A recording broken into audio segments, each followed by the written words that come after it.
Assalamualaikum warahmatullahi wabarakatuh. Innal hamdalillah, sungguh segala puji hanya milik Allah Jalla Jalaluh. Nahmaduhu wa nasta'inuhu wa nastaghfiruh. Kita senantiasa memuja dan memuji Allah,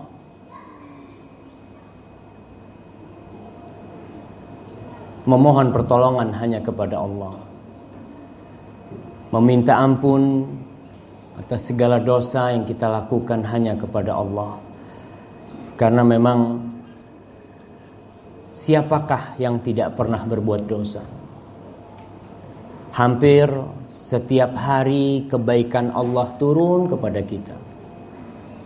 Rahmat Allah kita rasakan, dan setiap hari pula dosa kita diangkat kepada Allah. Wa na'udzu billahi min syururi anfusina wa sayyiati a'malina. Dan kita berlindung kepada Allah Jalla Jalaluh dari kejahatan jiwa kita, yang senantiasa berbisik keburukan agar kita berbuat dosa, agar kita mengikuti nafsu kita, dan kita berlindung dari dampak-dampak buruk perbuatan kita. Semua dosa yang kita lakukan itu ada akibatnya, ada sanksinya. Dan tiada cara bagi seorang hamba kecuali berlindung kepada Allah Subhanahu wa ta'ala, agar dia diselamatkan dari dampak-dampak buruk dosa yang dia lakukan. Man yahdillah fala mudhillalah, wa man yudlilhu fala hadiyalah. Barang siapa yang diberi petunjuk oleh Allah Jalla Jalaluh, diberi hidayah, diberi taufik, maka tiada satupun manusia yang dapat menyesatkan dia. Walaupun sejuta setan datang untuk menyesatkan dia, maka dia akan tetap berada di atas hidayah Allah.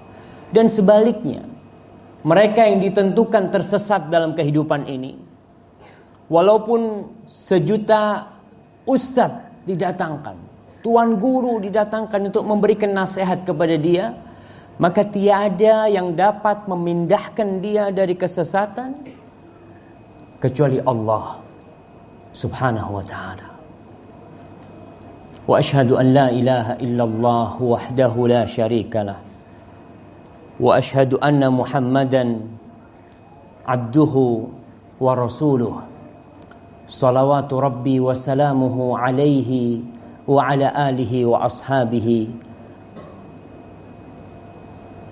wa man ittaba'a hudahu ila yaumiddin.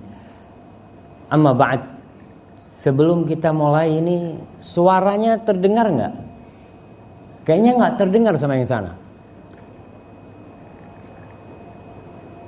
Ustadz-ustadznya daripada ceramah terus enggak dengarkan eman-eman.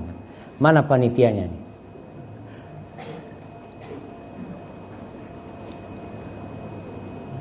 Kalau yang di dalam dengar, dengarlah yang di dalam lah. Kalau nggak dengar bahaya lagi.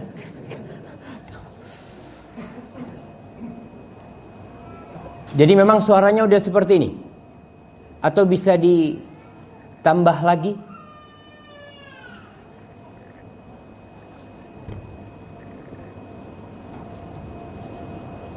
Kita lanjutkan jamaah. Oke, sebelum biar mereka perbaiki, kita bersalawat buat Rasul sallallahu alaihi wasallam. Allahumma shalli wa sallim alaihi wa ala alihi, dan untuk keluarga beliau, untuk istri-istri beliau, yang terutama Khadijah. Siapa yang mau menyebutkan istri Nabi? Gak usah banyak-banyak tuh. 8 aja. 8 istri Nabi. Kita ini umatnya Nabi Muhammad. Kita mau bicara masalah sunnah Nabi. Allah Jalla Jalaluh menyatakan, wa azwajuhu ummahatuhum, dan istri-istri Nabi itu adalah ibunda-ibunda kita, emak-emak kita. Ummahatuhum. Kalau seorang anak tidak tahu sama emaknya, gimana dia ngaku anaknya? 8 istri Nabi, anak kasih hadiah. Nah,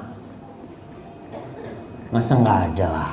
Ada insya Allah, cuma malu-malu mungkin.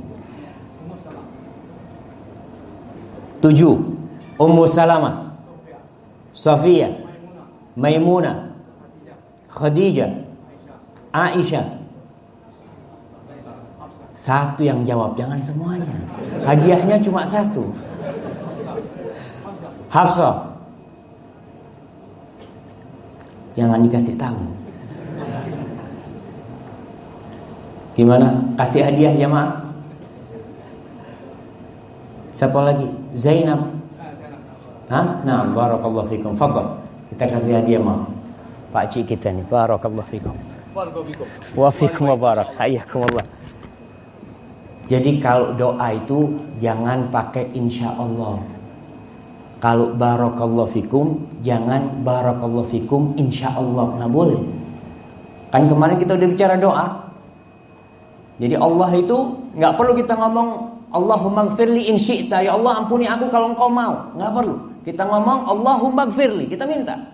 Jadi kalau doain orang itu barakallahu fi, nggak usah pakai insya Allah. Tapi semoga Allah memberkahinya. Jadi kalau ada anak, mudah-mudahan jadi anak soleh, insya Allah. Nah, mudah-mudahan jadi anak soleh. Nggak pakai insya Allah. Tapi kalau kita mau berbuat sesuatu, ya kita bilang insya Allah. Tapi kalau minta sama Allah, mohon sama Allah, nggak pakai insya Allah. Suaranya udah kedengar? Sudah apa belum? Sama pelan-pelan kepalanya gini kan, nggak ada semangat gitu kan. Di sini di dalam kosong ini, kalau mau duduk di dalam ini bisa kan? Yang di luar kalau mau duduk di dalam bisa insya Allah. Kemudian semoga selawat itu bersambung untuk putra putri Rasul Sallallahu Alaihi Wasallam. Silakan sila masuk ke dalam sini.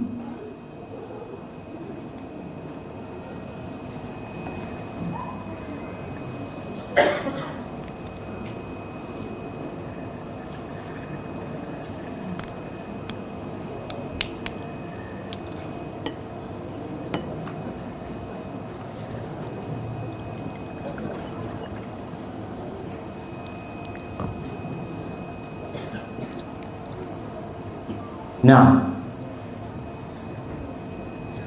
dan semoga selawat itu bersambung untuk sahabat-sahabat Nabi, yang terutama Abu Bakar Siddiq, Umar bin Khattab, Utsman bin Affan, Ali bin Abi Thalib radhiyallahu taala anhu. Ada sahabat Nabi 10 orang yang dijamin masuk surga dalam satu hadis. Nabi mengatakan Abu Bakar fil jannah, Umar fil jannah, Utsman fil jannah, Ali fil jannah. Baki 6. Siapa yang mau sebutin? Ada hadiahnya, tenang jemaah. Nah, fadhal. Kita ini perlu tahu. Kalau bapaknya nggak tahu, gimana anaknya mau tahu? Paling nggak bapaknya ngasih tahu, nak, kau itu jadi seperti Umar bin Khattab. Si anak tanya sama bapaknya, ada apa dengan Umar, Pak? Kenapa aku harus jadi seperti Umar? Maka sang bapak akan cerita, dia dijamin masuk surga. Subhanallah. Baik, fadhal. Sisa 6. Ya, ada ibu-ibu tuh. Fadhal. Abdurrahman bin Auf.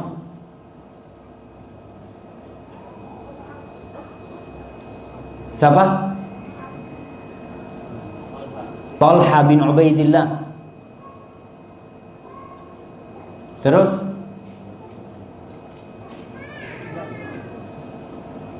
Udah. Biar mereka yang jawab. Tadi udah telat gak mau jawab sih. Masya Allah. Nah, Abdurrahman bin Auf, Talha bin Ubaidillah, Terus apa lagi?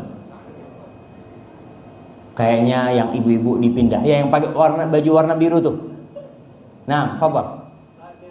Sa'ad bin Abi Waqqas, Zubair bin Awam,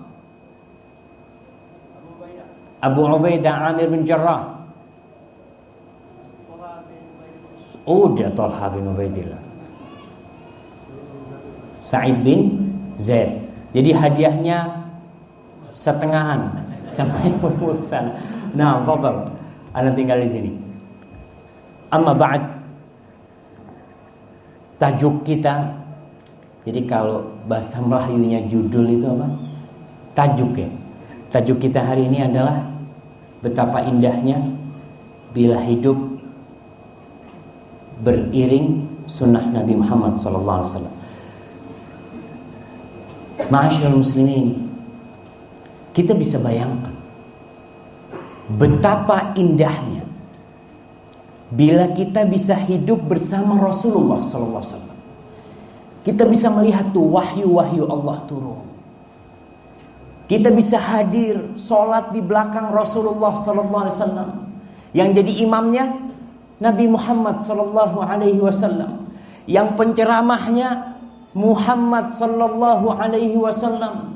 Kita turut berjuang bersama Rasul SAW. Bagaimana indahnya hidup bersama mereka. Tapi itu sesuatu yang tidak mungkin. Karena kita dilahirkan di masa kini. Terus kita juga tak tahu. Kalau kiranya kita hidup di masa Rasul SAW, kita bakal jadi apa pada masa itu? Karena ada orang-orang yang hidup di masa Rasul SAW, tapi dia masuk neraka. Dia sholat di belakang Rasul SAW. Dia mendengarkan petuah-petuah dan ceramah Rasul SAW, tapi dia berada di keraknya api neraka. Na'udzubillah. Jadi kita harus bersyukur hidup sekarang dalam kondisi mukmin, beriman. Allah Subhanahu wa taala berfirman, "Innal munafiqina fid darkil asfali minan nar." Sesungguhnya orang-orang munafik itu di mana tempatnya? Di dasarnya api neraka. Dan orang-orang munafik itu kapan adanya? Mulai masa Rasul sallallahu alaihi wasallam. Dia dengar tuh ceramah Nabi, tapi dia berada di keraknya api neraka. Pertanyaan, soalan nih, kira-kira ada enggak di antara kita yang munafik? Ada enggak? Kalau di masa Nabi aja ada, bagaimana di masa sekarang? Di masa Nabi mereka melihat Rasul SAW. Mereka lihat mukjizat-mukjizat itu mereka melihat. Apalagi di masa kini. Maka kita harus berusaha mengoreksi keimanan kita. Kata Ibn Abi Mulaikah rahimahullahu ta'ala, seorang tabi'in yang dia hidup di masa sahabat. Dia mengatakan, adraktu 30 min ashabin Nabi sallallahu alaihi wasallam. Aku pernah berjumpa nih dengan 30 sahabat Nabi. Kulluhum yakhafu ala nafsihi nifaq. Semuanya takut dia itu terkena penyakit munafik. Semuanya takut. Apalagi kita jemaah. Nabi kita Muhammad sallallahu alaihi wasallam, beliau rindu sama kita, sama orang-orang yang beriman. Pernah suatu hari Nabi kita Muhammad sallallahu alaihi wasallam ke Baqi, ke kuburan Baqi ya. Kemudian beliau mengatakan kepada para sahabatnya, waditu anna ra'aina ikhwanana. Kata Rasulullah SAW, aku nak sangat melihat ikhwan-ikhwan kita, saudara-saudara kita. Maka akhirnya para sahabat berkomentar, ya Rasulullah, awalasna ikhwanaka, wahai Rasulullah, bukankah kita ini saudara-saudaramu? Kata Nabi alaihi salatu wassalam, antum ashabi, kalian adalah sahabat-sahabatku. Ikhwanuna alladzina lam ya'tu ba'd, saudara-saudara kita tuh adalah orang-orang Islam yang tapi belum ada, belum datang, belum dilahirkan mungkin. Dan kita termasuk dari saudara-saudara Rasulullah sallallahu alaihi wasallam. Semoga Allah mengumpulkan kita bersama beliau. Ma'asyiral muslimin, walaupun kita tidak bisa hidup di masa Nabi, tapi kita bisa merasakan indahnya hidup bersama Rasulullah SAW. Dengan apa? Dengan mengamalkan sunnah. Dari sejak pagi hari, dari bangun tidur kita sampai petang, sampai tidur lagi, indah sekali. Kalau kita mau. Tapi kalau tak mau, itu terserah kita. Apa sih arti sunnah? Apa arti sunnah? Fadhol jamaah. Kita nih mengatakan pengikut sunnah. Apa arti sunnah? Paling tidak kasih 3 definisi sunnah, atau 2 lah definisi sunnah. Fadhol. Perbuatan, percakapan, perbuatan sahabatnya, yang Nabi setuju. Nah, terus itu sunnah itu kan. Yang kedua, apa definisi sunnah? Arti sunnah itu apa? Kita mengatakan ini sunnah. Apa artinya? Ini sholat sunnah, ini puasa sunnah. Apa itu artinya?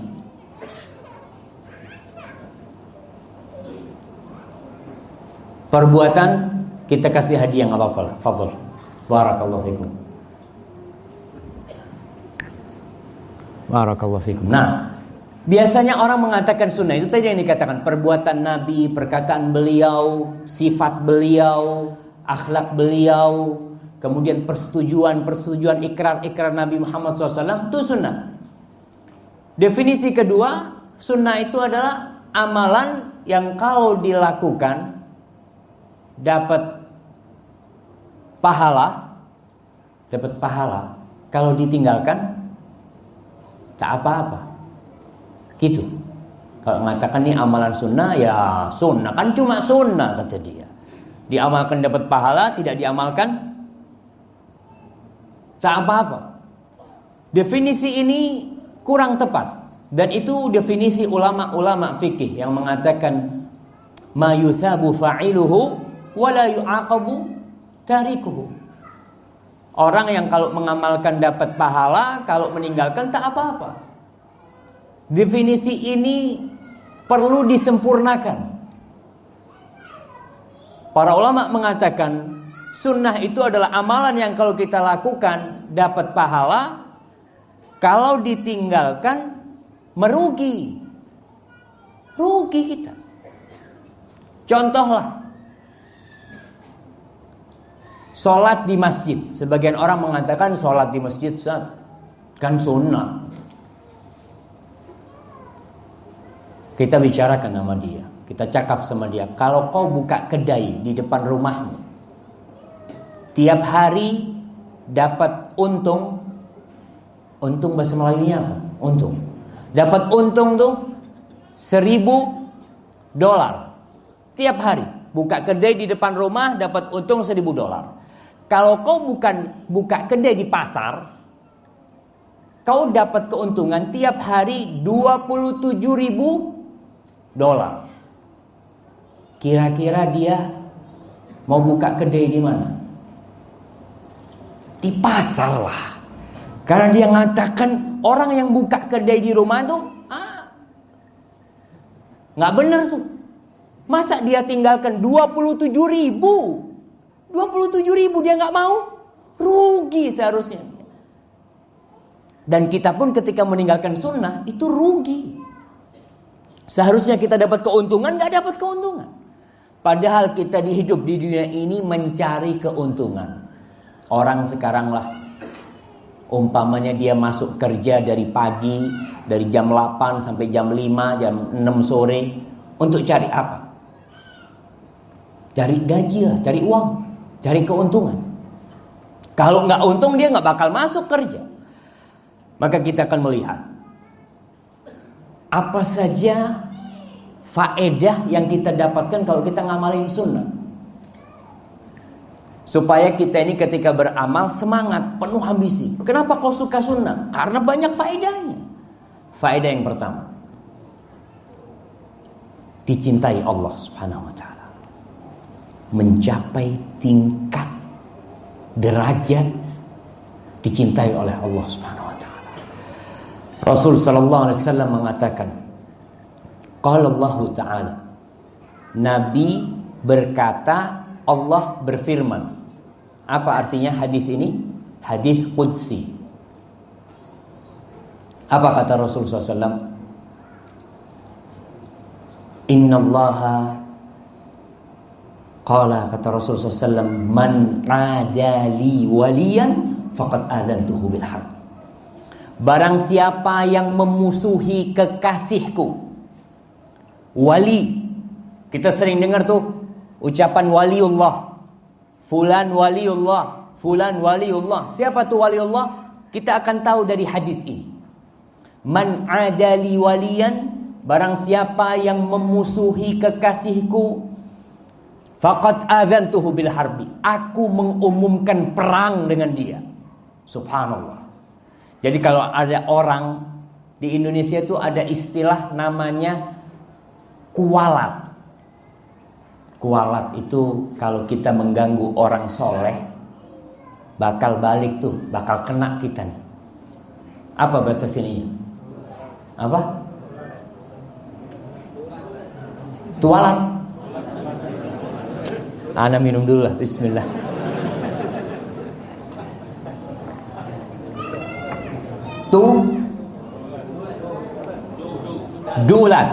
Dulat ya. Itu memang Allah katakan itu. Barang siapa yang menyakiti kekasihku. Orang dicintai Allah, kau musuhi dia, faqad adzantuhu bil harb. Maka aku mengumumkan perang sama dia. Gimana kita nih mau jadi kekasih Allah, gimana caranya? Allah mengatakan, wa ma taqarraba ilayya 'abdi bi syai'in ahabba mimma aftaratuhu alaihi. Ahabba ilayya mimma aftaratuhu alaihi. Kata Rasul, kata Allah Subhanahu wa ta'ala, tidak ada satu amalan yang lebih aku cintai hambaku mendekatkan diri dengannya kepadaku lagi dari yang fardu-fardu, yang wajib-wajib. Jadi kalau kita mau dekatkan diri sama Allah supaya kita jadi kekasih Allah ini, laksanakan yang wajib-wajib. Jangan seperti orang yang Masya Allah sholat malam, sholat tahajud dari jam 3 sampai jam 4. Masya Allah khusyuk. Tapi sholat subuh jam 7. Gimana itu? Itu yang wajib dulu. Yang wajib yang harus kita amalkan. Kemudian setelah yang wajib, kita ini alhamdulillah, kalau yang wajib insya Allah sama.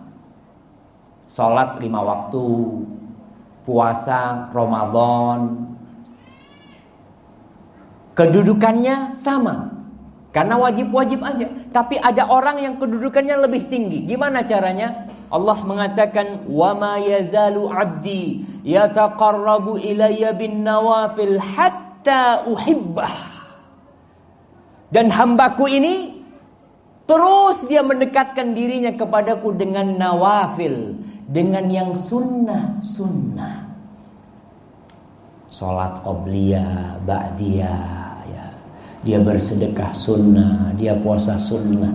Hatta uhibbah, sampai aku cinta, kata Allah, sama dia. Subhanallah, bayangkan.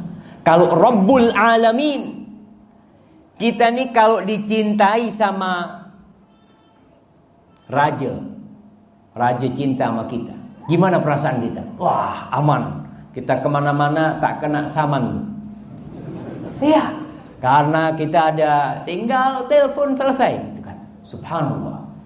Begitu kita kalau dicintain manusia yang punya kedudukan, punya jabatan, kita senang. Bagaimana kalau yang cinta itu Rabbul Alamin, yang punya langit dan bumi? Fa idza ahbabtuhu, kata Allah, kalau aku sudah cinta sama dia, kuntu sam'ahu alladhi yasma'u bihi, aku akan menjadi pendengarannya yang dengan pendengarannya dia dengar. Dia akan mendengar sesuatu hal-hal yang diridhai Allah Subhanahu wa taala. Wa basarahu alladhi yubsir bih, akan menjadi subhanallah penglihatannya yang orang itu akan melihat yang diridhai Allah Subhanahu wa taala. Kemaksiatan akan jauh dari diri dia. Wa yadahu alladhi yabtishu biha, akan menjadi tangannya yang dengannya dia mengambil, dia memukul, semua di atas kontrol Allah Subhanahu wa taala. Wa rijlahu alladhi yamshi biha, akan menjadi kakinya yang dengannya dia berjalan. Dia tidak akan berjalan ke tempat-tempat yang haram. Dia akan datang ke majelis-majelis ilmu, ke tempat-tempat yang bermanfaat. Allah yang membimbing dia. Wala in sa'alani la'utiyanna, kalau dia minta sama aku akan kasih. Aku akan kasih kalau dia minta. Wala in ista'adani la'u'idzanna, kalau dia berlindung kepadaku, aku akan lindungi dia. Subhanallah jamaah, dengan mengamalkan sunnah Allah akan cinta kepada kita. Dalam hadis yang lainnya yang diriwayatkan Imam Bukhari dan Muslim, Nabi menceritakan, idza ahabballahu 'abdan, kalau Allah cinta sama hambanya, sama satu nih, fulan umpamanya, kalau Allah cinta sama hambanya, nada Jibril, maka Allah akan menyeru Jibril. Jibril, datang tuh Jibril. Allah mengatakan kepada Jibril, ya Jibril, inni uhibbu fulanan fa ahibbah. Jibril, aku cinta sama fulan, kau harus cintai dia. Subhanallah. Kemudian Jibril menyeru kepada penghuni langit. Dia mengatakan, innallaha ahabba fulanan fa ahibbuh. Allah cinta kepada fulan, yang namanya fulan Allah cinta. Kalian semua harus cinta dengan dia. Fa ahabbahu ahlus sama, maka penghuni langit semuanya cinta kepada orang itu. Tsumma wudi'a lahul qabul fil ard, kemudian orang itu diterima di muka bumi ini. Subhanallah jamaah. Ada sebagian kita yang tersohor di muka bumi. Semua orang tahu dia, tapi malaikat tidak ada yang tahu sama dia. Dia dicintai oleh manusia, tapi malaikat tidak ada yang cinta sama dia. Apa guna kita dicintai oleh manusia-manusia? Apa guna kita dicintai oleh raja kalau Allah benci sama kita? Dengan mengamalkan sunnah, kita dapat meraih cinta Allah kepada kita. Yang kedua, faedah mengamalkan sunnah itu sebagai tanda Allah cinta sama kita. Kalau tadi kita mau cinta sama Allah, kita mengamalkan sunnah, dan kita tahu dicintain Allah dengan mengamalkan sunnah. Allah Subhanahu wa ta'ala berfirman, qul in kuntum tuhibbunallah fattabi'uni. Ini kalau sudah rame-rame ini, biar kita suruh naik dia. Nah, fadhal. Pemilik kenderaan SJP 9438J harap alihkan kenderaan anda sekarang. Baca lagi tuh, belum ada yang bangun.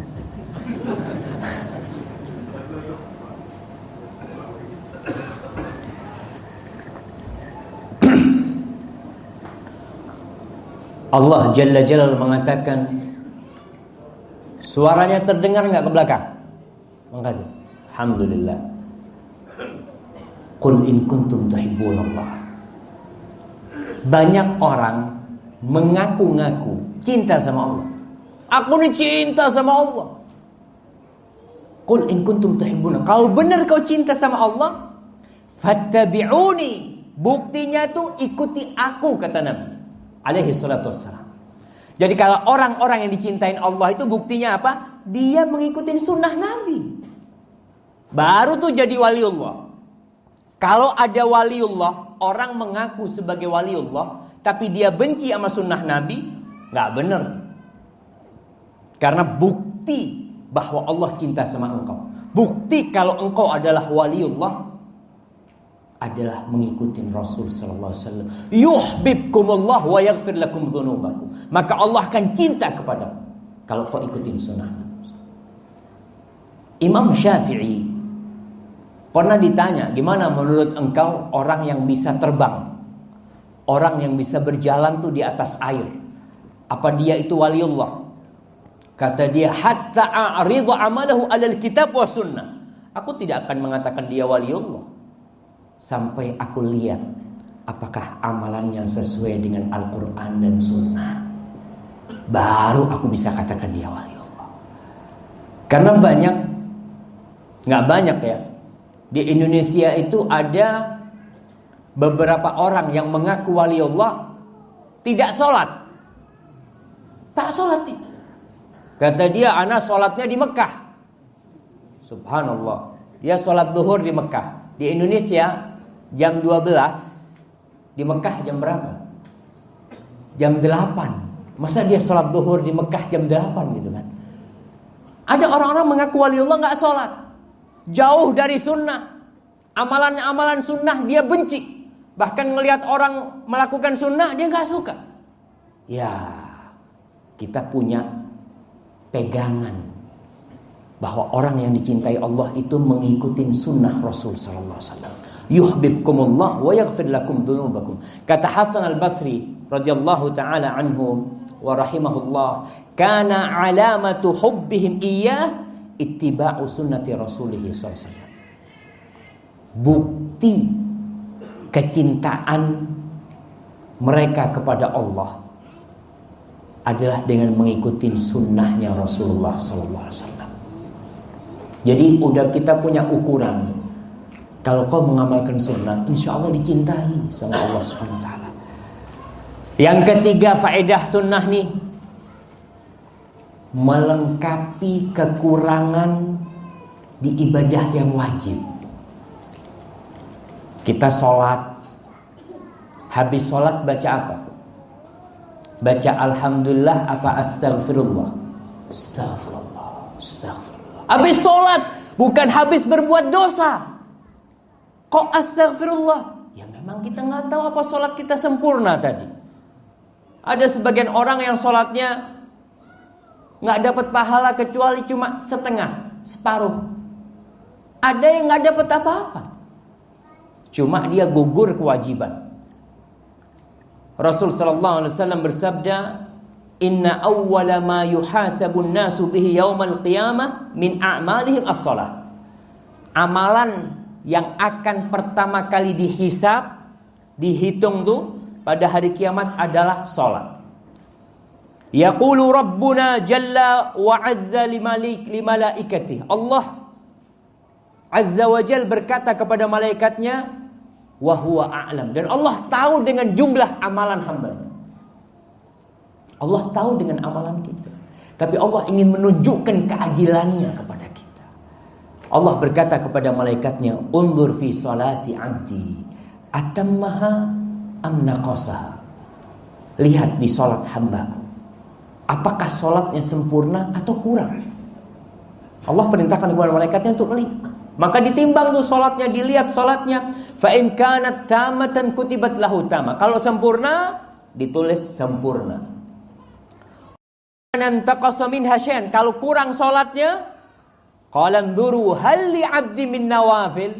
Kata Allah, lihat apakah hambaku punya salat sunnah. Punya salat sunnah. Jadi kita nih kalau salat 5 waktu aja nggak masalah sebenarnya. Tapi nanti dihitungan di hari kiamat, salat 5 waktu kita nih apa sempurna? Kadangkala ada kurangnya. Maka Allah berkata kepada malaikatnya, lihat apakah ada amalan-amalan sunnah, salat-salat sunnahnya. Fa in kana lahu tatawwu' qala atimu li 'abdi faridatah. Kalau dia punya amalan sholat sunnah, maka sempurnakan, kata Allah, yang wajib dengan yang sunnah. Jadi disempurnakan. Tsumma tu'khadul a'mal ala dzakum. Kata Nabi, kemudian amalan yang lainnya seperti itu hitungannya. Puasa. Ada orang-orang nih yang tak kenal puasa kecuali Ramadan. Tak kenal tuh dia puasa kecuali Ramadan. Tak kenal puasa Senin Kamis. Ustaz, kan gak apa-apa Ustaz. Iya gak apa-apa. Tapi rugi kau. Tak kenal dengan puasa Asyura. Tak kenal dengan puasa Arafah. Ada puasa-puasa yang untuk menyempurnakan puasa Ramadan kita. Maka tolonglah agar Ramadan kita itu dapat sempurna dengan kita berpuasa sunnah. Yang keempat, faedah mengamalkan sunnah, mendapatkan hidayah dari Allah Subhanahu wa taala. Mendapatkan taufik dari Allah Subhanahu wa taala. Kita ini tiap hari minta hidayah. Tiap hari. Berapa kali? Paling sedikit 17 kali. Kita mengatakan ihdinas siratal mustaqim. Tiap hari ya Allah tunjukkan kepada kami jalan yang lurus. Kalau kau ingin ditunjukkan jalan yang lurus, ikuti sunnah Nabi. Allah berfirman, wattabi'uhu la'allakum tahtadun.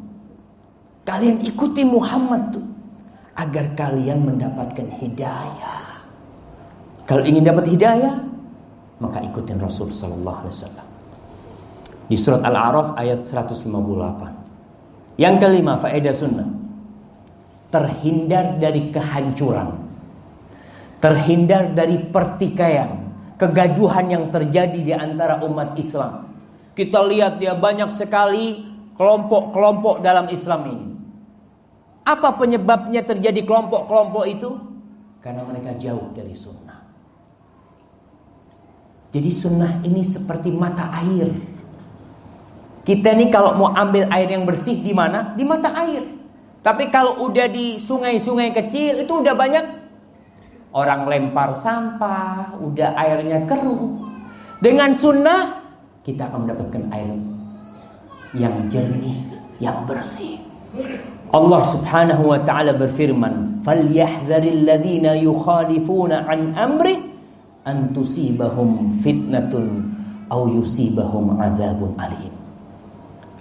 Hendaklah orang-orang yang menyelisihi perintah Nabi, menyelisihi sunnah Nabi itu takut mereka dapat ditimpa fitnah, ditimpa kekacauan, ditimpa pertikaian yang tak ada ujungnya, au yusibahum adzabun alim, atau mereka akan ditimpa azab yang pedih. Umat Islam ini tidak akan bersatu kecuali dengan sunnah. Ayo kita bersama-sama, ayo kita jalan bareng-bareng. Gimana mau jalan bareng-bareng kalau sunnah Nabi kau tinggalkan? Yang akan terjadi adalah pertikaian. Rasul sallallahu alaihi wasallam sebelum meninggal itu, beliau pernah memberikan ceramah yang membuat sahabatnya menangis. Wajilat minhal qulub wa dharifat minhal a'yun. Hati mereka tergetar dengan nasihat Nabi. Mata mereka menitiskan air.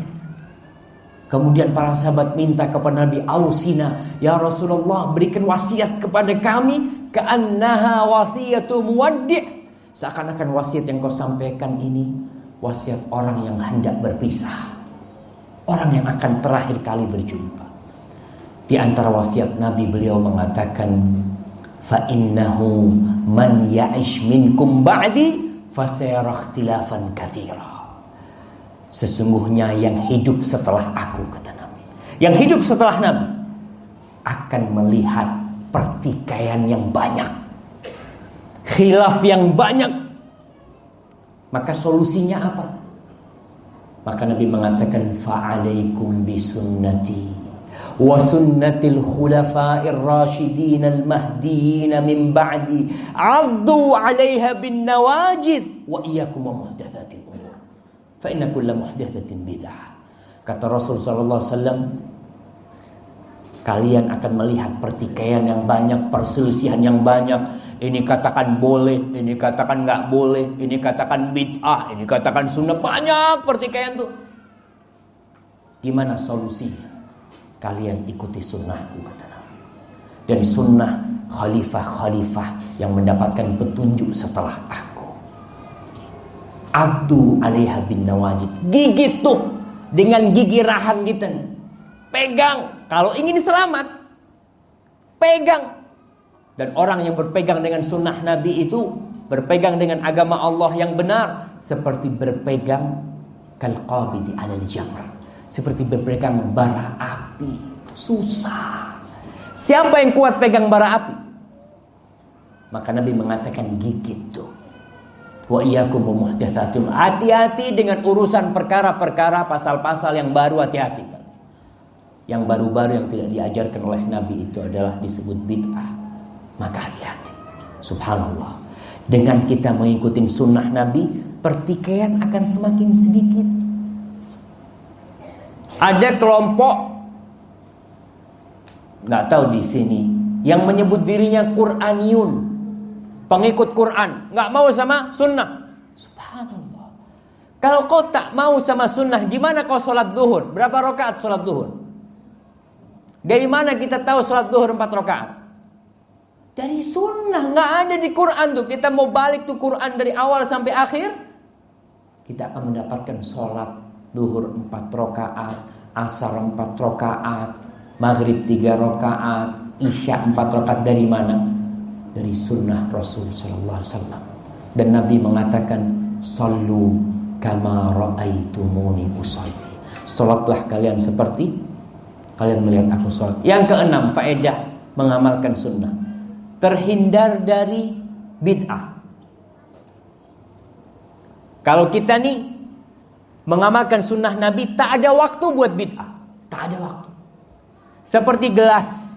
Kalau gelas ini sudah full, kita mau tambah air, akan tumpah.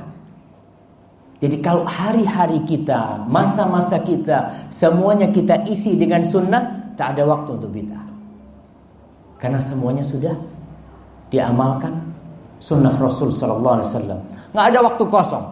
Sejak kita bangun dari tidur kita sampai tidur lagi, mungkin tak cukup waktu kita untuk mengamalkan sunnah Rasul sallallahu alaihi wasallam. Terjadinya bid'ah itu banyak karena orang tak tahu sunnah.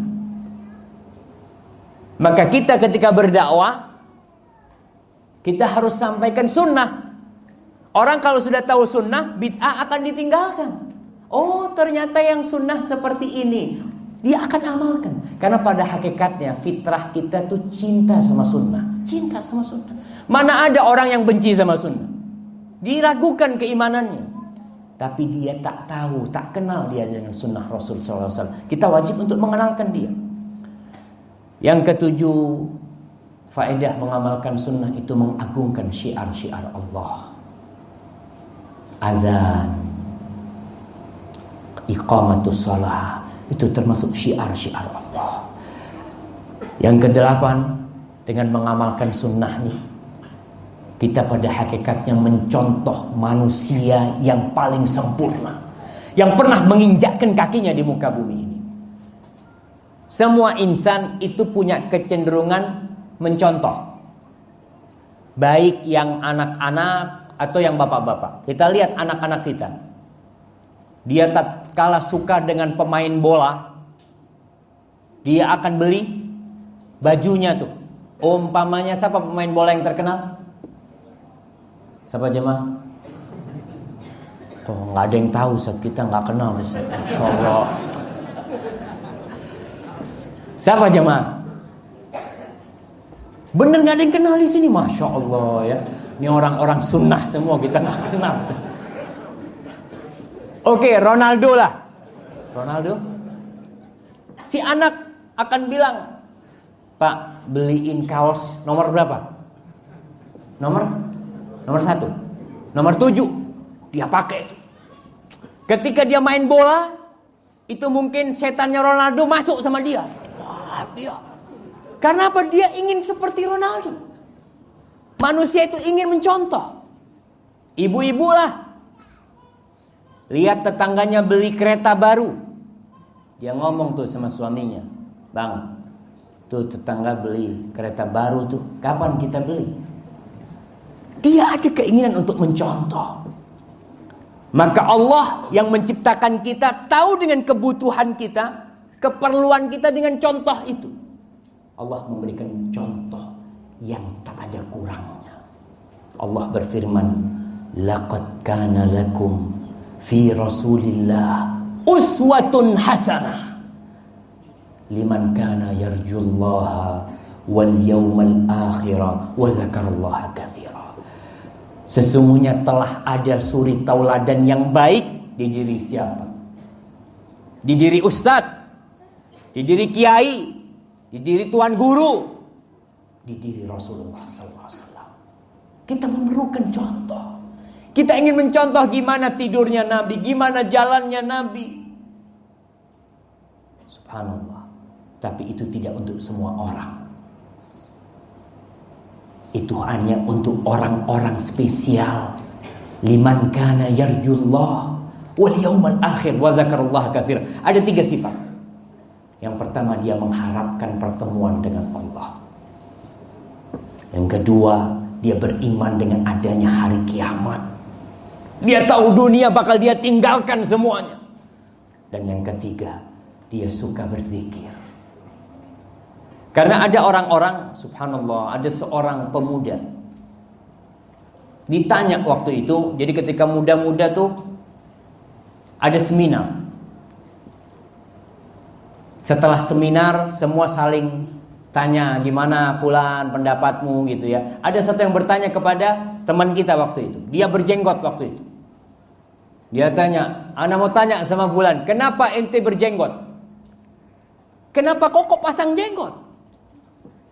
Orang jenggot itu buat orang-orang tua yang udah mau mati lah baru pakai jenggot. Kau masih muda, kenapa kau pakai jenggot?" Subhanallah. Tuh kata anak muda itu, "Dulu aku suka nonton film. Dan dia punya salah satu pemain film yang dia cintai. Maka ketika itu aku berusaha memotong rambutku, pangkas rambutku seperti rambut dia. Aku beli baju seperti baju dia. Bahkan itu orang itu gagah, aku kepingin gagah seperti dia. Setelah aku kenal dengan Rasul sallallahu alaihi wasallam, maka aku ingin seperti Muhammad sallallahu alaihi wasallam." Subhanallah. Ente kenapa pakai jenggot? Nabi Muhammad sallallahu alaihi wasallam pakai jenggot. Itu aja cukup. Aku ingin seperti beliau. Karena orang cinta itu buktinya cinta apa? Dia akan ikuti. Itu bukti cinta yang paling mudah. Sebagaimana tadi itu anak kecil ketika dia cinta dengan Ronaldo, dia bajunya Ronaldo dia akan beli. Dia akan datang minta tanda tangannya kalau boleh. Nih, kasih tanda tangan. Kenapa? Karena dia cinta sama orang ini. Maka mana bukti cinta kita kepada Rasul SAW? Ya kita dengan mengikuti beliau semuanya. Ma'asyiral muslimin rahimakumullah. Para sahabat Nabi itu kecintaannya luar biasa. Kita tak perlu berkorban nyawa sekarang. Bas cukup kau amalkan sunnahnya. Kau tegakkan sunnahnya. Kau tak mampu melakukan sunnah, paling enggak kau ikut menyebarkan sunnah Rasul sallallahu alaihi wasallam. Karena ada kondisi-kondisi orang tak mampu melaksanakan sunnah karena kondisi, maka dia tak lupa untuk menyampaikan sunnah kepada orang lain. Para sahabat Nabi ketika perang Uhud, subhanallah, Rasul sallallahu alaihi wasallam mengatakan kepada mereka, ketika itu Nabi berlari menuju gunung Uhud bersama 9 sahabatnya, 7 dari sahabat Ansar. Rasul sallallahu alaihi wasallam mengatakan, "Man yarudduhum anni kana ma'i fil jannah." Siapa yang menolak mereka akan bersamaku di surga. Siapa yang menahan mereka? Tuh 7 sahabat terus berusaha untuk berjuang dan semuanya mati. Mereka bersama Rasul sallallahu alaihi wasallam. Dan kita kalau ingin bersama Nabi, yuhsyarul mar'u ma'aman ahab. Orang itu akan dikumpulkan di hari kiamat bersama siapa yang dia cintai. Maka jangan sembarang orang kita cinta. Kalau mau cinta, cinta sama Rasul sallallahu alaihi wasallam, cinta sama sahabat-sahabat yang udah dijamin masuk surga, cinta tuh. Tapi kalau nggak dijamin masuk surga, tunggu dulu. Jangan-jangan dia nggak masuk surga. Apalagi orang-orang zaman sekarang. Apa ada yang menjamin masuk surga sekarang, jamaah? Ada. Para sahabat Nabi pernah lagi sholat di Masjid Nabawi. Dulu Masjid Nabawi itu nggak pakai sejadah, bawahnya pakai apa? Pakai pasir.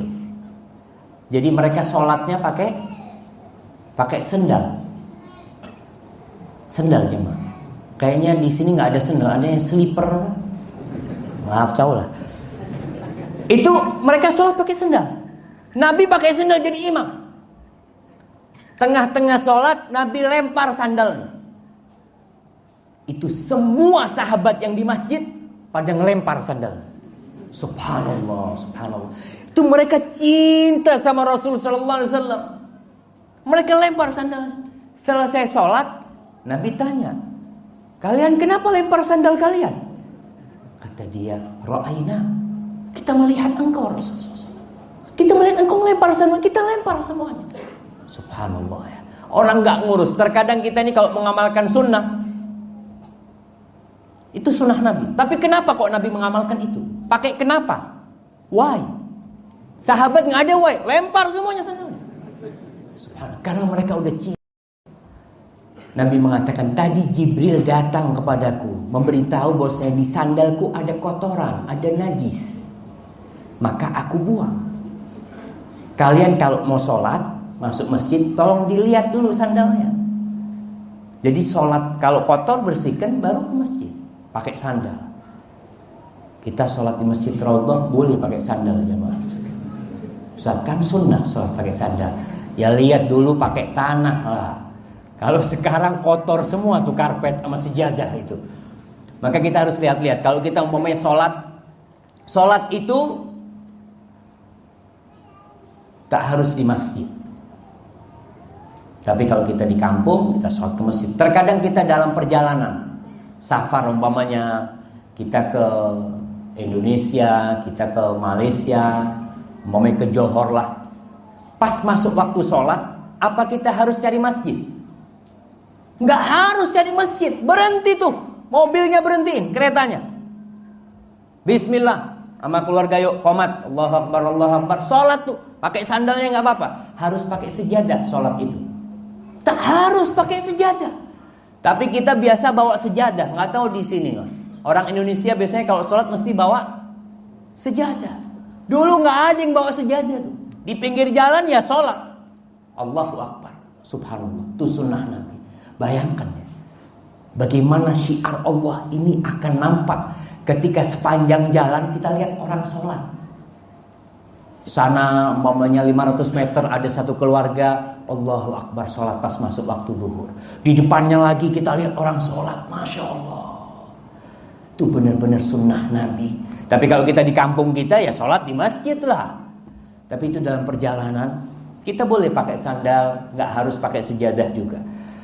Maka sekarang kita akan berbicara apa aja sunnah-sunnah Nabi yang mungkin kita lupakan. Mulai sejak bangun tidur. Kita mulai dari bangun tidur nih, sunnah-sunnah Rasul sallallahu alaihi wasallam. Ini jam berapa jamaah? Pukul berapa? Oh Masya Allah. Kita sampai jam berapa acaranya? Kita sampai jam 10 tinggal 15 menit lagi nih Bang. Sampai jam berapa Bang? Terus sampai subuh. Sampai subuh tidur semua di sini. Yang pertama kalau bangun tidur itu sunnahnya mengusap wajah dan mengusir tidur. Mengusap wajah. Kita kalau bangun tidur tuh biasanya ada sebagian orang yang nggak ngusap wajah. Dia langsung pegang handphonenya. Subhanallah. Sunnah itu usap tuh wajahnya. Kata Rasul sallallahu alaihi wasallam, Aisyah cerita, Istaiqadha Rasulullah sallallahu alaihi wasallam fajalasa yamsahu an-nauma an wajhihi biyadihi. Dia cerita Rasul SAW itu kalau bangun tidur, beliau itu duduk dan mengusap wajahnya, mengusir tidur. Karena kita kadang kala kalau nggak duduk ya, kita duduk terus mengusap. Kalau kita tetap tidur, tetap nih tidur nih. Ya ntar bangun, tidur lagi dia. Maka sunnahnya kalau sudah bangun, duduk. Itu sunnah. Kita duduk dan kita mulai bersihkan wajah kita. Hadis ini diriwayatkan oleh Imam Bukhari dan Muslim. Agar kita tidak tidur lagi. Karena biasanya di mata kita ada kotoran yang menyebabkan mata kita berat, maka kita bersihkan. Setelah itu jangan pegang handphone. Jangan. Karena subhanallah ya, ada orang-orang yang tidur itu handphonenya di sebelahnya. Anaknya jauh. Dia punya anak jauh, tapi handphonenya nggak boleh jauh sama dia. Taruh yang jauh. Baca doa. Apa doa bangun tidur? Alhamdulillah alladzi ahyana ba'dama amatana wa ilaihin nusyur. Kita lihat. Kita nih selalu diingatkan dalam perjalanan hidup kita dengan kematian. Ketika mau tidur apa doanya? Bismikallahumma ahya bismika amut, atau bismikallahumma amut wa ahya. Ya Allah, dengan namamu aku hidup dan dengan namamu aku mati. Subhanallah. Setelah seharian bekerja cari dunia, kita harus ingat dunia ini gak bakal kita bawa mati. Kok bisa jadi gak bangun besok pagi? Gak bangun. Ketika bangun pun ingat mati. Alhamdulillahilladzi ahyana. Segala puji bagi Allah Jalla Jalaluh yang menghidupkan kita setelah dia mematikan kita. Wa ilaihin nusyur, dan kepadanya kembali. Kepadanya. Sehingga tatkala kita menjalani hidup pagi hari, kita udah tahu kita ini bakal kembali kepada Allah. Jadi kita akan tahu mana yang halal, mana yang haram. Kita akan takut. Ini haram lah, janganlah. Kemudian bersiwak. Di Singapura ini kalau siwak pakai apa? Cobalah ya, engineer ini mencari kayu yang bisa dibuat siwak. Kalau di Arab sana siwaknya dari pohon arak namanya. Jadi ada pohon yang akarnya itu turun ke bawah, itu namanya pohon arak, tumbuh di padang pasir itu. Siwaknya pakai itu, nggak harus pakai itu. Kalau di tempat kita ada pohon umpamanya ya, di depan rumah boleh dipotong ya, pakai siwak. Boleh nggak? Boleh, asalkan nggak beracun. Karena ada orang yang pakai siwak terus nggak bisa buka mulutnya tuh, lengket sama. Ya kita perlu cari. Apalagi Nusantara ini penuh dengan pohon-pohon. Pohon di Arab itu sedikit sekali. Antum melihat di Kalimantan umpamanya semuanya pohon. Masa nggak ada pohon yang bisa dibikin siwak? Insya Allah ada. Bedanya siwak dengan sikat gigi. Kalau sikat gigi nggak bisa di atas tempat tidur gitu. Kalau di atas tempat tidur susah. Tapi kalau kita sikat gigi harus ke tandas dulu. Kalau siwak bisa sambil duduk. Masya Allah, ikut pengajian sama siwaknya. Tapi mungkin pengajian sama sikat giginya gitu kan. Susah kita kalau melihat di majelis ini ada yang pakai sikat gigi itu. Ya, kita bersiwak. Kata Aisyah, kana Nabi SAW idza qama minal lail yashusu fahu bisiwak. Nabi SAW kalau bangun malam hari itu dia bersihkan mulutnya dengan siwak. Itu juga mengusir tidur, mengusir ngantuk. Karena terus terang setannya ini banyak. Orang terkadang mau sholat malam udah pasang alarm tuh. Jam berapa? Jam 3. Bangun. Dia matikan tuh alarmnya. Bangun lagi dimatikan. Bangun lagi, terakhir bangun dilempar tuh HP-nya tuh sama dia. Tapi kalau dia bangun, duduk, dia bersihin siwak, Masya Allah, dia akan segar. Setelah itu beranjak berwudu, membersihkan diri dari dosa membersihkan diri dari dosa dan mengangkat hadas serta mengusir syaitan.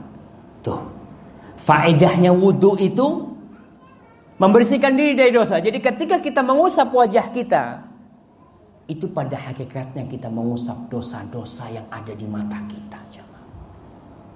Ketika kita mencuci, membasuh wajah, membasuh tangan kita, pada hakikatnya kita mengeluarkan dosa-dosa yang dilakukan oleh tangan kita. Ketika kita mencuci dan membasuh kaki kita, Ana takut ngelihat atau nggak ada masalah, ngobrol ya. Kita pada hakikatnya mencuci dosa-dosa yang pernah dilakukan oleh kaki kita. Di dalam hadis yang diriwayatkan oleh Abu Hurairah, sebelum berwudu kita dianjurkan untuk mencuci tangan kita. Dalam hadis Abu Hurairah radhiyallahu taala anhu, Rasul sallallahu alaihi wasallam mengatakan, "Idza staiqadha ahadukum min naumihi fala yaghmis yadahu fil ina hatta yaghsilaha thalathan fa innahu la yadri aina batat yaduhu." Kata Rasul sallallahu alaihi wasallam, kalau kalian bangun tidur, jangan kalian langsung memasukkan tangan kalian ke tempat air, tapi dicuci dulu tangannya. Islam mengajarkan kebersihan. Masya Allah.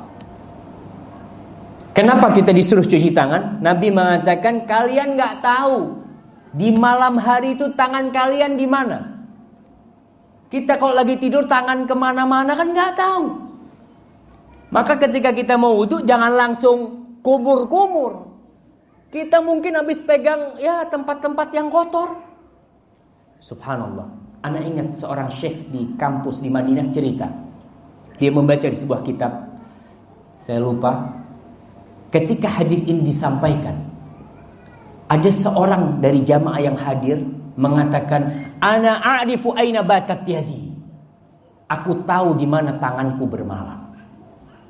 Nabi mengatakan, cucilah karena kalian tidak tahu di mana tangan kalian bermalam. Maksud dia, kan ada orang tidur tangannya di samping terus itu lah. Anak tangan tahu anak, nggak gerak kemana-mana. Jadi nggak perlu dicuci, bisa langsung berkumur. Subhanallah. Keesokan harinya diceritakan orang itu bangun, tangannya mohon maaf masuk ke duburnya. Nauzubillah. Dia menentang sunnah Rasul SAW. Nabi mengatakan nggak tahu kalian di mana tangan kalian ketika malam hari. Karena orang tidur itu tak sadar dia. Dia tak sadar. Kalau dia sadar berarti tak tidur dia. Maka ingat, kita harus mengamalkan sunnah ini dengan keyakinan. Ya udah, amalkan.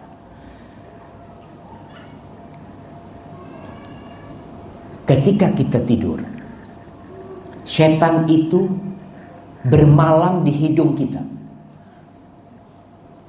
Kalau kita membaca zikir sebelum tidur, katanya kan setan nggak bisa mendekati kita. Di dalam hadis riwayatkan Imam Bukhari, Rasul sallallahu alaihi wasallam mengatakan, "Idza staiqadha ahadukum min manamihi fatawadda falyastanfir thalathan fa inna syaitan yabitu ala khayshumi." Kata Rasul sallallahu alaihi wasallam, kalau seseorang bangun tidur kemudian berwudu, maka hendaknya dia beristinsyak, kemudian beristinthar, memasukkan air ke hidungnya, disedot tuh, kemudian dia keluarkan. Kenapa sebabnya? Sesungguhnya syaitan itu yabitu fi khayshumi. Syaitan itu bermalam di hidungnya. Subhanallah jemaah. Kita ini ada perang sangat teruk sama syaitan sampai mati. Kadang-kala kita makan, dia ikut makan kita. Bahkan tatkala seorang suami mendatangi istrinya, kumpul sama istrinya, tak baca bismillah, syaitan pun ikut. Na'udzubillah min dzalik. Maka dengan kita berzikir, baca doa, melakukan sunnah, syaitan akan jauh dari kita. Syaitan itu akan bermalam di hidung kita. Dan secara medis, dengan kita menyedot, menghirup air dan membersihkannya, kita akan segar. Yang awalnya malas-malasan itu akan segar. Hadis ini diriwayatkan Imam Bukhari. Jadi bagaimana dengan hadis yang mengatakan syaitan tidak bisa mendekati orang yang tidur dengan membaca doa. Para ulama menjelaskan setan tak dapat mendekati hati kita. Karena apabila kita tidur baca doa, tempat dia menggodakan hati. Tapi kalau kita baca doa, dia hanya sampai ke hidung saja, tak bisa sampai ke dalam hati kita. Ini penjelasan dari Ibnu Hajar al-Asqalani di dalam kitab Fathul Bari. Kita katakan tadi dosa-dosa berguguran, subhanallah. Kita ini banyak dosa yang dilakukan oleh mata kita, oleh tangan kita, oleh kaki kita. Rasul sallallahu alaihi wasallam mengatakan, "Idza tawadda'al 'abdul muslim awil mu'min." Apabila hamba yang muslim, yang mukmin itu ambil air wudu, faghasala wajha, kemudian dia membasuh wajahnya, kharaja min wajhihi kullu khati'atin nadhara ilaiha bi'ainaihi ma'al ma' aw ma'a akhir qatril ma'. Ketika kita membasuh wajah kita, kata Nabi, dosa-dosa itu akan keluar dari kedua mata kita dengan air. Dengan air. Jadi kita membersihkan zahir, yang bersih juga yang batin. Dengan akhir air yang menetes, itu akan hilang dosa-dosa kita. Fa idza ghassala yadayhi, sama ketika dia mencuci tangannya, maka akan keluar dosa-dosa itu dengan air atau dengan tetesan air terakhir yang dia gunakan untuk wudu. Ketika dia mencuci kakinya, sama, dosa-dosa itu akan keluar dari kakinya dengan akhir air wudu itu. Kemudian Rasulullah SAW mengatakan, hatta yakhruja naqiyan minadz-dzunub, sehingga setelah berwudu dia akan bersih dari dosa, nggak punya dosa. Subhanallah. Bagaimana ketika kita wudu, kita meyakini hal itu, hadir tuh di hati kita bahwasanya Allah, banyak dosa di mata kita. Dengan wudu itu kita akan berbahagia. Hadis ini diriwayatkan Imam Muslim. Kemudian doa setelah wudu. Apa doa setelah wudu? Asyhadu an la ilaha illallah wahdahu la syarikalah wa asyhadu anna Muhammadan abduhu wa rasuluh. Kita selesai wudu, ingat dengan doa itu. Apa faedah yang akan kita dapatkan? Kata Rasul sallallahu alaihi wasallam, barang siapa berwudu kemudian membaca doa itu, futihat lahu abwabul jannati tsamaniyah yadkhulu min ayyiha sya, akan dibukakan pintu-pintu surga yang 8 jemaah. Dibukakan semuanya. Subhanallah, amalannya tak berat, tapi mudah. Akan tetapi setan godain kita. Kadang-kala habis wudu kita langsung ngobrol, langsung cakap-cakap sama teman kita. Ingat baca doa dulu. Kemudian sholat sunnah 2 rakaat. 2 rakaat sebelum subuh. Apa kata Rasul sallallahu alaihi wasallam? Rakaatul fajri khairun minad dunya wa ma fiha. 2 rakaat sebelum subuh itu lebih baik dari dunia dan isinya. Lebih baik dari dunia dan isinya. Sebagian di antara kita kehilangan 2 rakaat sebelum subuh itu biasa-biasa aja. Tapi coba dia kehilangan uang $1.000. Masya Allah. Dia tuh mungkin akan sholat istikharah tuh. Ya Allah, kemana tuh duitnya? Dah cuma $1.000. Dunia dan isinya, dia tenang-tenang saja. Maka para jamaah, ingat 2 rakaat sebelum subuh tuh Nabi gak pernah meninggalkannya. Sampai pernah Rasul sallallahu alaihi wasallam dalam satu perjalanan itu, perjalanan dari perang, beliau di akhir malam, kemudian semua sahabat ketiduran. Mereka tak bangun kecuali ketika matahari menimpa wajah Rasul sallallahu alaihi wasallam. Subhanallah. Semua sahabat gak ada yang bangun, jemaah. Sampai matahari terbit udah terik panas sudah. Maka Rasul sallallahu alaihi wasallam bangun mengatakan, kita pindah dari tempat ini. Ini tempatnya setan tempat ini. Maka mereka pindah. Rasul SAW ambil wudu. Beliau tak langsung sholat subuh. Beliau sholat 2 rakaat sebelum subuh. Kenapa? Karena sholat ini lebih baik dari dunia dan isinya. Berapa sering dunia dan isinya kita biarkan. Maka tolong mulai besok nih jangan ditinggalkan 2 rakaat sebelum subuh. Faedahnya sunnah ini membuat ibu-ibu nih yang sholat di rumah ya, Kalau bangun tidur, wudhu, langsung sholat subuh. Kadang-kala sholat subuhnya sambil ngantuk-ngantuk. Tapi coba dia sholat sunnah 2 rakaat. Persiapan. Ada apa ya? Kita menyiapkan diri kita untuk sholat yang fardu, yang wajib. Sehingga sholat wajibnya itu dalam kondisi kita sudah bangun. Tapi kalau langsung Allahu Akbar subuh, biasanya yang dibaca apa? Qul huwallahu ahad, Allahus samad. Padahal sunnahnya sholat subuh bacanya yang panjang-panjang. Maka 2 rakaat sebelum subuh itu membantu kita untuk lebih khusyuk sholatnya. Lalu setelah kita mengamalkan tuh amalan sunnah-sunnah itu, badan kita akan sehat, akan tegar dan tidak malas.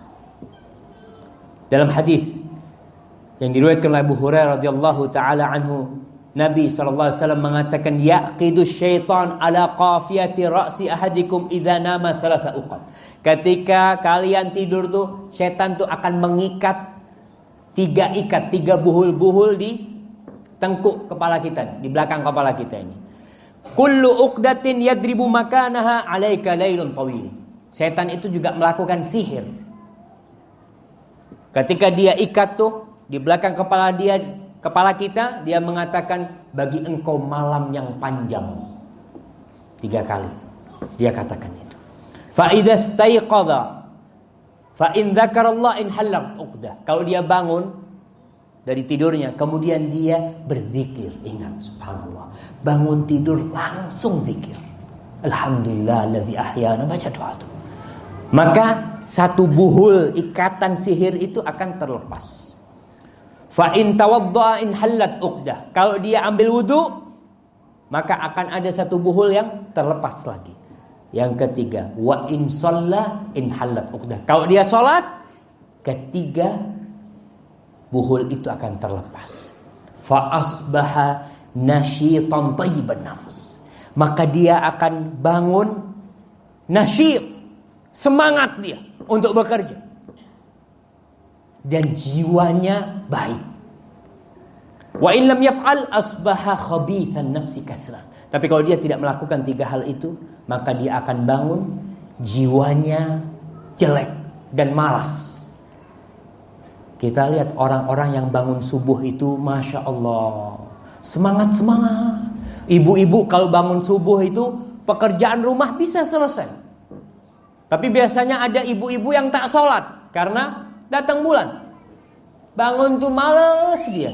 Bawaannya, dia ngomong sama suaminya tuh, bang, kayaknya pagi ini gak masak bang, beli aja.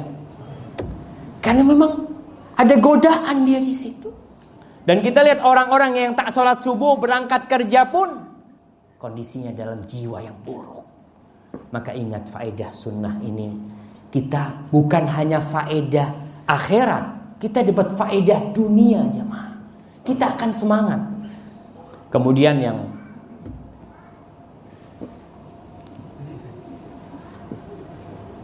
yang laki, usahakan sholat di masjid. Sholat di masjid. Karena dengan dia sholat di masjid, ya, dia akan mengusir setan semakin jauh. Langkah-langkahnya ke rumah Allah. Masuk masjid, dia tahiyatul masjid. Kemudian dia sholat subuh. Kemudian di situ rahmat Allah turun. Subhanallah. Bagi yang laki-laki, sholat subuh ini paling berat buat orang munafik. Kita lihat nih, kalau kita nih sholat subuhnya telat terus ke masjid, jarang-jarang sholat subuh ke masjid, jangan-jangan kita termasuk orang munafik. Karena Rasul sallallahu alaihi wasallam mengatakan, "Athqalus salati 'alal munafiqin salatul isya wa salatul fajri. Walau ya'lamuna ma fihi ma la'atauhuma walau habwan."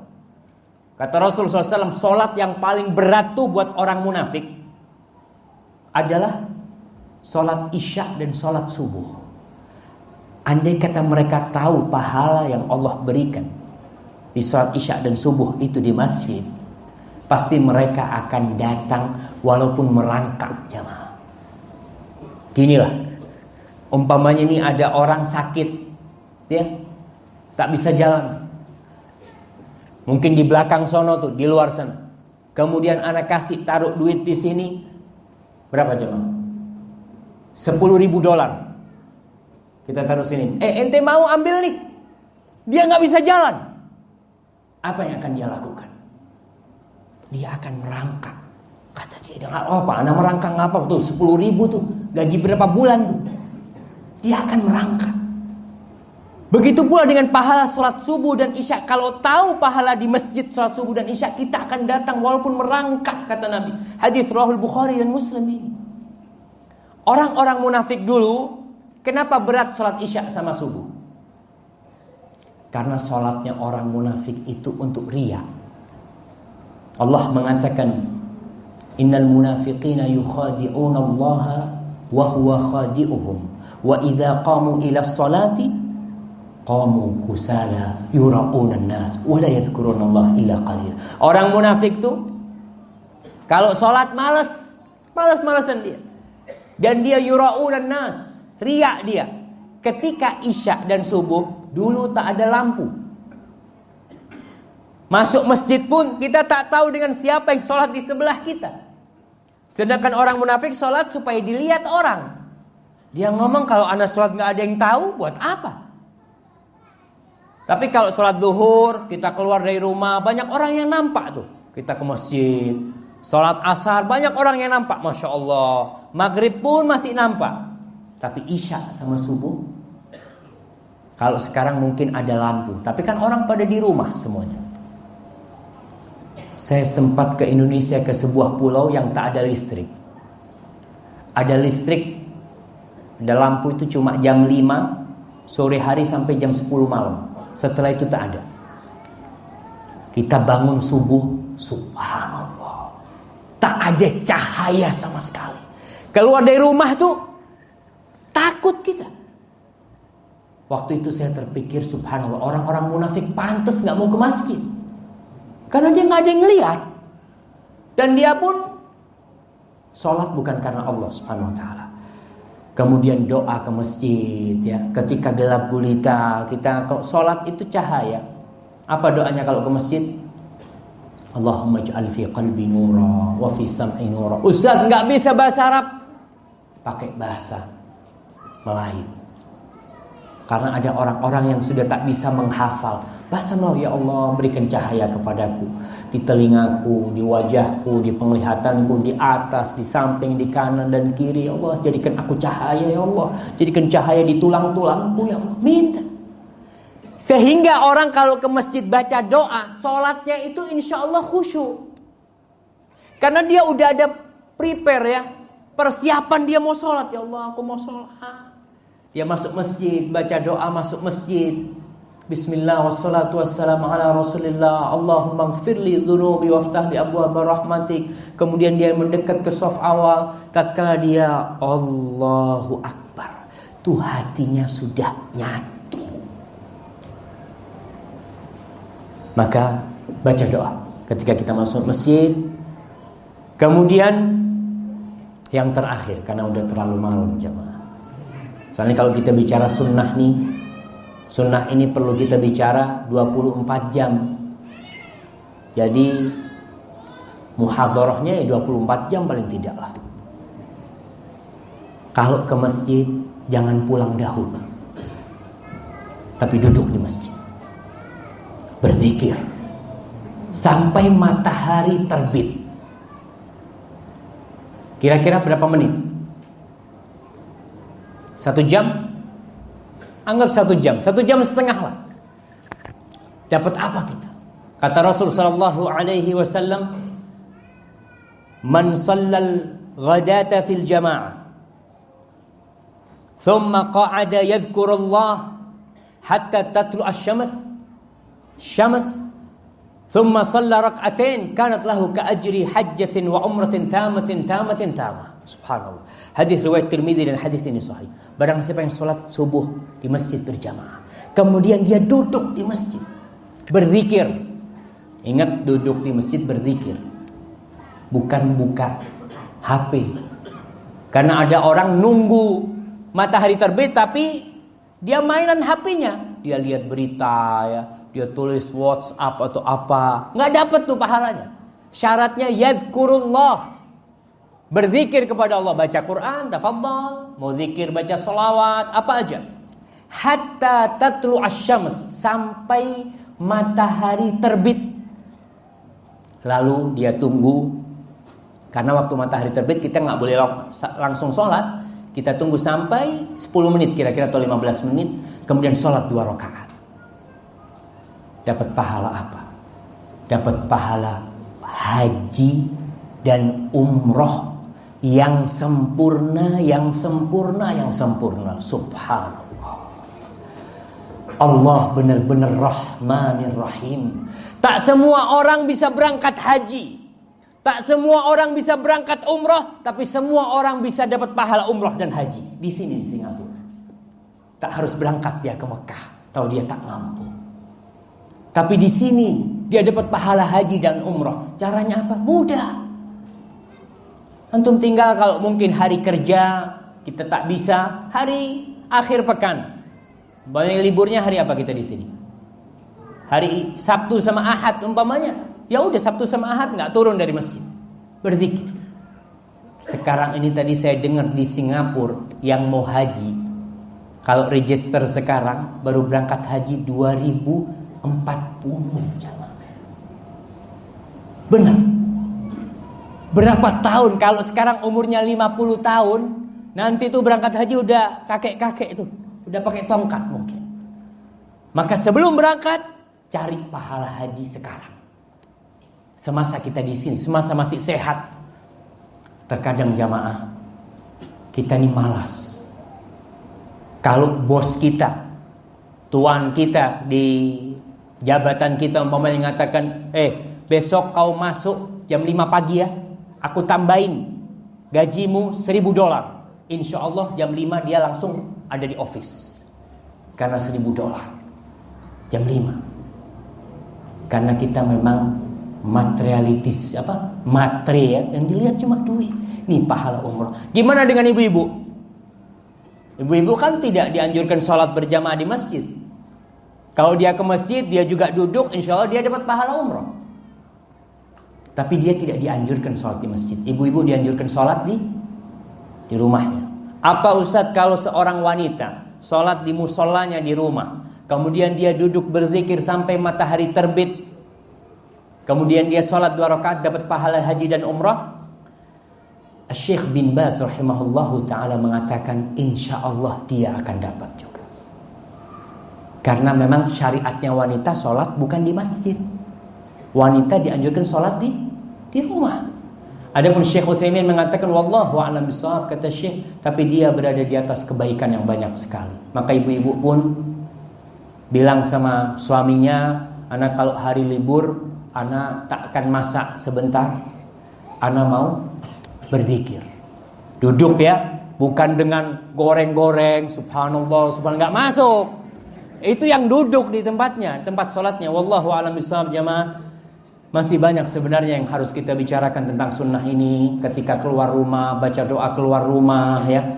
Karena kita butuh keselamatan. Anak-anak kita mau berangkat ke madrasah, kita ngomong, nak baca doa, nak baca doa kau nak. Karena kita tak tahu apa yang akan terjadi di tengah jalan dengan dia. Ketika dia mengatakan bismillah tawakkaltu 'ala Allah, cukup sudah nak. La haula wala quwata billah. Sudah, kau berserah diri sama Allah. Kalau sama bapaknya, mungkin bapaknya kemudi kereta dia tabrakan. Tapi kalau kita tawakal sama Allah, sudah nak, ajarkan itu. Wallahu a'lam bishawab. Itu yang bisa kita kaji pada kesempatan malam ini. Apabila benar yang saya sampaikan itu dari Allah Subhanahu wa taala, kalau ada yang salah itu dari diri saya sendiri, Allah dan Rasulnya terbebaskan dari kesalahan itu.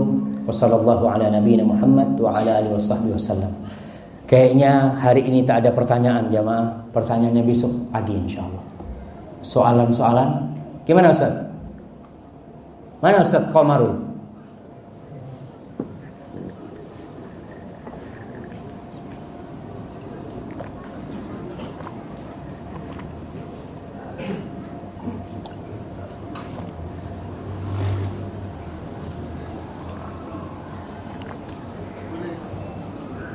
Boleh pertanyaan? 15 menit. Nah, 3 pertanyaan. Semuanya udah pada ngantuk, semuanya matanya udah merah-merah nih Bang, lihat Bang. Udah pada mau tidur semuanya. Masya Allah. Kayaknya ada nggak? Saya hitung sampai 10.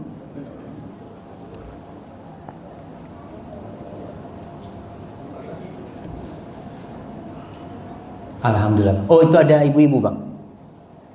Gimana tuh Bang?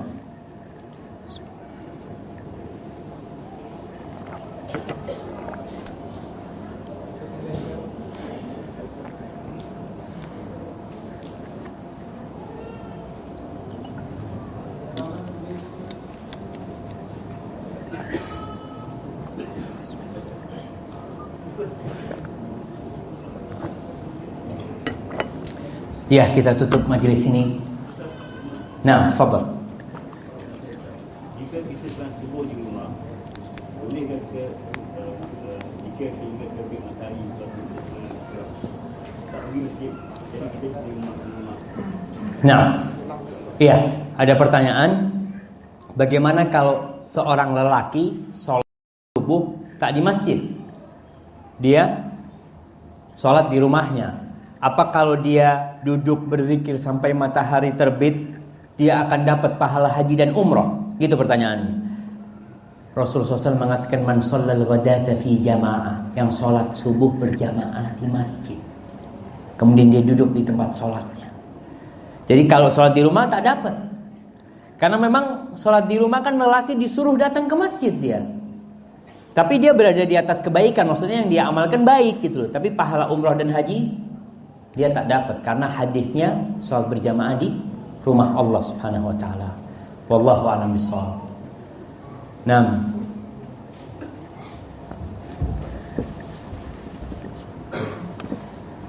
Bismillah.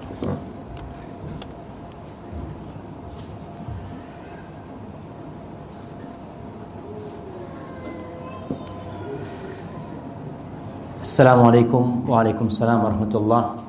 Saya telah mengenal sunnah sudah lama. Dulu selalu saja menghadiri majelis ilmu, semangat menuntut ilmu.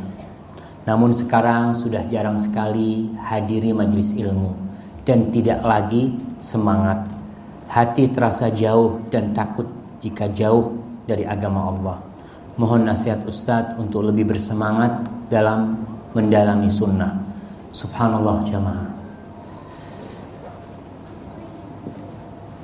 Imam Ahmad pernah ditanya, ya Imam, matar roh. Imam, kapan nih kita istirahat? Kenapa kita harus beramal, harus hadir majelis ilmu, harus ibadah? Kapan kita istirahat? Kata Imam Ahmad rahimahullahu ta'ala, fi awwali qadamin taba'uha fil jannah. Di awal kau meletakkan kakimu di surga, itu baru rehat di sana. Kehidupan ini adalah perjuangan. Jadi kalau tadi kita semangat awal-awal, memang biasanya orang kalau awal kenal sunnah ya, dia tuh semangatnya berlebihan, seperti orang yang latihan karate, itu semua mau diantem sama dia gitu kan. Tapi setelah lama mulai dia kendur. Bagaimana cara memulihkan kembali semangat itu? Iman itu yazdad wa yanqus. Memang iman itu naik turun. Salah satu cara menjaga iman kita supaya kalau turun tidak turun, sangat zikrullah. Zikir terus. Jadi kita tak hadir majelis ilmu karena hati kita lagi lemah, iman kita lagi lemah, jangan berhenti berzikir. Jangan berhenti. Ya Allah, kita mau main takut, ya Allah jauh dari Allah. Ala bizikrillah tatmainnul qulub. Terus zikrullah. Berzikir, duduk, masjid. Oke lah, kita tak hadir majelis ilmu karena sibuk kerja kita. Jangan berhenti berzikir. Baca subhanallah wa bihamdihi, subhanallahil azim. Baca la ilaha illa anta, subhanaka inni kuntu minadh dhalimin. Istighfar yang banyak sekali. Terus. Kemudian cari teman yang baik. Cari kawan. Karena kalau kawan kita ini suka ke masjid ya, insya Allah kita akan diajak ke masjid. Tapi kawan kita suka main futsal, kita akan diajak main futsal sama dia. Maka kita cari kawan yang baik, sehingga tatkala iman kita lemah, kawan kita pegang tangan kita. Tatkala kita hendak jatuh, kawan kita pegang. Lah, tahan, kau harus ikut aku. Aku malas, kau ikut sekali, kau ikut aku lah. Maka kawan itu penting. Kemudian yang ketiga, jangan pernah hari berlalu kecuali kita sudah baca Quran, walaupun satu ayat. Jangan pernah. Kita umpamanya hari ini sibuk, sebelum tidur pegang tuh Quran, baca. Umpamanya dia sampai surat apa? Sampai surat Al-Qamar, dia mengatakan Bismillahirrahmanirrahim, iqtarabatis sa'atu wansyaqqal qamar. Alhamdulillah, sudah tahu. Itu menjaga iman kita. Tapi kalau kita jauh dari Al-Quranul Karim, subhanallah, semakin godaan semakin kuat sama kita. Lalu kita punya program, paling tidak sebulan sekali datang ke majelis ilmu. Paling tidak. Karena tatkala kita kumpul nih ya, bareng-bareng, ngelihat ternyata orang-orang yang cinta sama sunnah banyak, hati kita akan ikut gitu loh. Masa anak kalah? Umpamanya kita melihat ada anak-anak muda yang datang, subhanallah, yang muda aja datang, apalagi anak yang tua, yang udah bau kuburan lah. Kalau orang-orang tua itu dikatakan, seharusnya dia lebih semangat lagi untuk itu. Maka itu mungkin cara-cara supaya kita bisa terjaga keimanan kita. Saya mengamalkan sunnah, saya sering dilabel pelik, ganjil, asing, wahabi. Bagaimana hendak melazimi sunnah saat berhadapan dengan situasi, dalam situasi dilabel seperti itu. Subhanallah jamaah. Yang pertama kali ngajarkan sunnah sama kita siapa? Nabi kita Muhammad SAW. Nabi dilabel apa sama orang-orang kafir? Majnun. Ya ayyuhalladzi nuzzila alaihi dzikru innaka lamajnun. Wahai yang diturunkan Al-Quran kepadanya, sesungguhnya engkau itu gila. Nabi dibilang gila. Gila kita cuma dibilang ganjil, asing. Subhanallah, nggak sampai dibilang gila kan? Alhamdulillah. Maka kita harus mencontoh pada mereka. Nabi dibilang sahir, kahin, dibilang penyihir, dibilang dukun, dibilang syair, penyair. Subhanallah. Dibilang macam-macam, dilabel macam-macam, tapi beliau tetap tegar. Dulu Nabi itu sendirian. Anak ingat ketika itu di Madinah bersama kawan-kawan naik taksi. Taksi gelap, bukan taksi yang pakai argo ya. Supirnya itu orang tua sudah, dengan jenggotnya. Dia tanya sama kita, gimana dakwah di Indonesia? Kata dia, ya untuk mengajarkan sunnah itu kita banyak tantangan ya, karena orang-orang masih awam, masih gak ngerti sama sunnah. Kata dia, berat medan dakwah kita. Apa kata orang supir taksi, driver? Dia mengatakan, subhanallah, dulu Nabi Muhammad SAW itu sendirian di Mekah, sendirian. Tapi karena dia ikhlas lillahi ta'ala, Allah bantu. Kalau kau ikhlas, insya Allah Allah akan jaga kau. Subhanallah. Tuh nasihat dari siapa? Dari driver. Ya kalau driver taksi semuanya ngaji kan, masya Allah jemaah. Subhanallah ya. Ya kita doakan. Barakallahu fikum. Ini ada pertanyaan terakhir.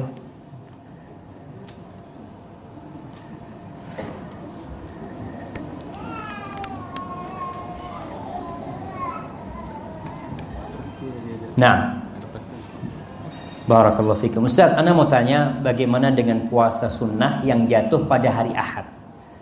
Puasa sunnah yang jatuh pada hari Ahad, seperti tanggal 9 Dzul Hijjah. Kemarin tanggal 9 Muharram ya, Tasu'a pada hari Ahad. Begitu juga puasa sunnah umpamanya Idul Adha, puasa Arafah mungkin ini. Bukankah puasa pada hari Ahad adalah puasanya Yahudi? Nah, jadi kita Hari Ahad bukan puasanya Yahudi, hari Sabtu Yahudi ya. Hari Ahad ada larangan kita puasa pada hari Ahad, supaya tidak sama dengan orang-orang Nasoro yang mereka pada hari Ahad tak kerja, mereka berpuasa pada waktu hari itu. Kalau kita niat puasa hari Ahad, kita niat puasa, ana besok mau puasa. Kenapa? Besok hari Ahad, ana mau puasa. Itu tak boleh. Tapi kalau kita berpuasa Tasu'a atau berpuasa Asyura atau berpuasa Arafah pada hari Ahad, kita sebenarnya bukan berpuasa pada hari Ahad, kita puasa Asyura. Maka tidak ada hubungan sama hari. Umpamanya Asyura hari Jumat, padahal kita kan nggak boleh mensendirikan hari Jumat dengan puasa, harus sebelumnya dan sesudahnya. Gimana? Maka tatkala itu boleh kita puasa hari Jumat, bukan karena hari Jumat, bukan karena hari Ahad, tapi karena puasa sunnah, karena puasa Muharram itu atau puasa Arafah, puasa-puasa yang ada sebabnya. Nah, puasa hari Ahad, kita puasa hari Ahad gak boleh karena hari Ahad ya. Ente kenapa? Karena besok hari Ahad anda puasa. Gak boleh kalau niat puasa hari Ahad. Seperti orang yang puasa Daud. Orang puasa Daud sehari puasa, sehari tak puasa dia. Gimana ketika dia puasa hari Jumat, kemudian hari Ahad? Dia kan seharusnya puasa. Boleh nggak? Boleh, karena dia bukan puasa hari Ahad. Dia adalah sehari puasa, sehari dia off. Tak puasa pada maka tak apa-apa kalau yang seperti itu. Wallahu a'lam bishawab. Nah, Ustaz, bila kita bersafar untuk menghadiri majelis ilmu, apakah sunnah yang dianjurkan? Jadi sebenarnya bersafar apa saja, baik untuk menuntut ilmu ya, baik itu untuk berdagang, sunnah-sunnahnya itu sunnah-sunnah safar secara umum. Kayak kita dianjurkan untuk kalau berpuasa untuk tidak berpuasa, untuk mengqashar sholat kita, untuk menjamak kalau memang kondisinya menjamak. Kemudian doanya musafir itu mustajab. Jadi kalau lagi safar, manfaatkan untuk berdoa. Terkadang kita safar itu tidur, dari mulai ada safar mungkin dari KL, dari Kuala Lumpur sampai ke Singapura, tidur terus. Masya Allah. Mana doanya? Doa. Kemudian doa safar ya, jangan lupa untuk baca doa safar, dan ketika pulang baca doa safar. Wallahu a'lam bishawab. Sekali lagi, kalau itu benar dari Allah Subhanahu wa taala, kalau ada yang salah saya mohon maaf, itu dari diri saya sendiri. Allah dan Rasulnya terbebaskan dari kesalahan itu. Wassallallahu ala nabiyina Muhammad wa ala alihi wa sahbihi wasallam.